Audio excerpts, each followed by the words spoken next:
Je suis tout aussi ravi que vous de participer à cette inauguration parce que nous sommes ici face à un cas d'exemplarité dans 3 domaines. Exemplaire, ce projet il est par sa structure même. Il faut savoir que l'État, à travers ses opérateurs et la SNCF en est un, l'État possède des terrains inoccupés et travaille beaucoup à ce que ces terrains soient dédiés à pouvoir produire du logement social. Là aussi, le principe est ce qu'il est, et après il faut le rendre opérationnel, et c'est là que commence le travail de tous les acteurs de la chaîne, que ce soit dans les services de l'État, que ce soit dans les services de la métropole et de la commune, et que ce soit naturellement dans les services des bailleurs sociaux. En l'espèce, sur un projet comme ça qui a mis du temps à se construire, mais sur un terrain qui était domanial, c'est quand même aussi un projet de 8 millions d'euros au total, avec des subventions, la métropole qui met 500 000 euros, l'État 300 000, la commune et le conseil régional respectivement 90 000, et au-delà des soutiens financiers de près de la caisse de dépôt et consignation, derrière il y a un mot dans ce projet, c'est le partenariat. L'ensemble des acteurs publics sont en capacité de s'associer, et après, avec les corps de métier, avec tous ceux qui ont aussi, parce que ces projets produisent de l'emploi aussi, avec tous ceux qui ont mis tout leur talent sur toute la chaîne de construction, on arrive aujourd'hui à ce merveilleux ouvrage. Exemplarité en termes effectivement d'urbanisme et de politique de la ville en général. C'est un chiffre effectivement qui est sorti hier dans le monde disant que voilà, 67% des Français pouvaient bénéficier des HLM. Et trop souvent, on est resté sur des idées d'HLM qui avaient 50 ans. Mais à 50 ans, la pression du logement était extrêmement différente d'aujourd'hui. Il fallait loger vite des populations qui des fois d'ailleurs venaient d'ailleurs ou qui même chez nous ne bénéficiaient pas des équipements nécessaires au sein des appartements. Et le grand mouvement HLM des années 60 a été un mouvement très bien reçu à l'époque. Puis les choses ont changé, ces HLM ont vieilli et les besoins ont changé. Aujourd'hui, et j'en sais gré à tout le mouvement HLM, il s'agit bien de montrer que cette période est révolue et qu'il ne faut plus garder ce préjugé de ces grandes constructions inhumaines et qui se dégradent avec le temps. Aujourd'hui, on pense les choses de façon durable et on pense surtout les choses de manière à ce qu'elles puissent s'insérer dans le tissu urbain. Voilà, c'est les choses, enfin, on vient d'en parler dans les 2 discours précédents, il suffit de regarder ces constructions pour dire voici l'exemple du HLM d'aujourd'hui. Ce n'est pas le seul, il est remarquable à Oulin, il y a aujourd'hui beaucoup de constructions qui méritent de lever les préjugés sur les HLM. Alors, il s'agit bien de politique de la ville au sens global du terme.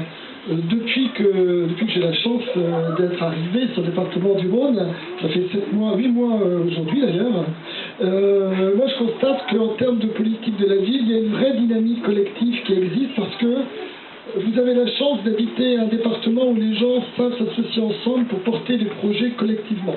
Ce n'est pas le cas partout, et cette dynamique collective, elle s'exprime à travers le refus de la relégation, à travers des transports. Vous parliez du métro, et je pense effectivement à l'arrivée du métro à Oulin en est un symbole très très fort.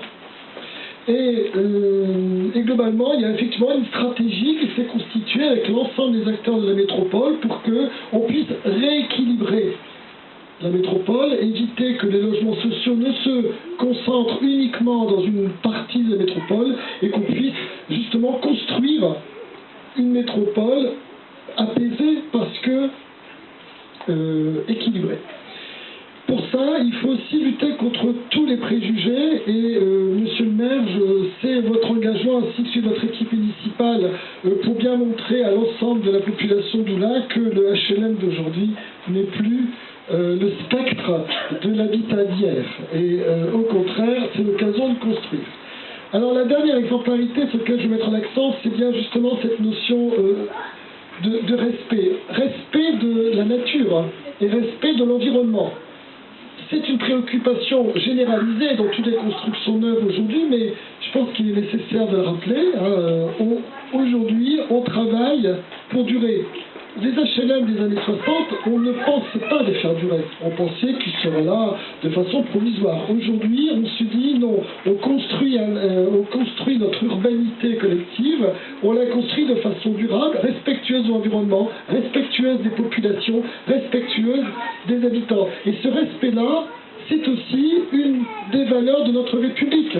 Alors, notre République, elle s'exprime de dizaines de façons dans nos relations humaines, mais elle s'exprime aussi à travers l'architecture et l'urbanisme, et à travers les projets que l'on rencontre dans une commune comme celle d'Oulin. Pensez avoir les débats que vous avez évoqués, monsieur le maire, avoir les préoccupations urbanistiques, architecturales, et pour toutes les équipes, essayer de se dire comment on construit ça. Gérer et vivre dans ces appartements, c'est aussi une pratique du respect sous cette forme-là, mais la forme de l'habitat, elle est quelque chose d'important dans la vie de chacun, puisque cette relation qu'on a à notre environnement proche est quand même quelque chose dans lequel nous appliquons beaucoup. Ce respect, c'est une valeur forte, et il faut que nous la fassions durer. Les conditions y sont. Maintenant, c'est pas parce que c'est construit qu'il n'y a plus rien à faire. C'est comme la République, c'est pas parce qu'elle est construite qu'il n'y a plus rien à faire. Le monde change, les communications changent. Dans ce monde qui change, nous devons faire durer la République, l'adapter à ces nouvelles conditions. Et c'est ce travail de tous les jours qui doit être fait.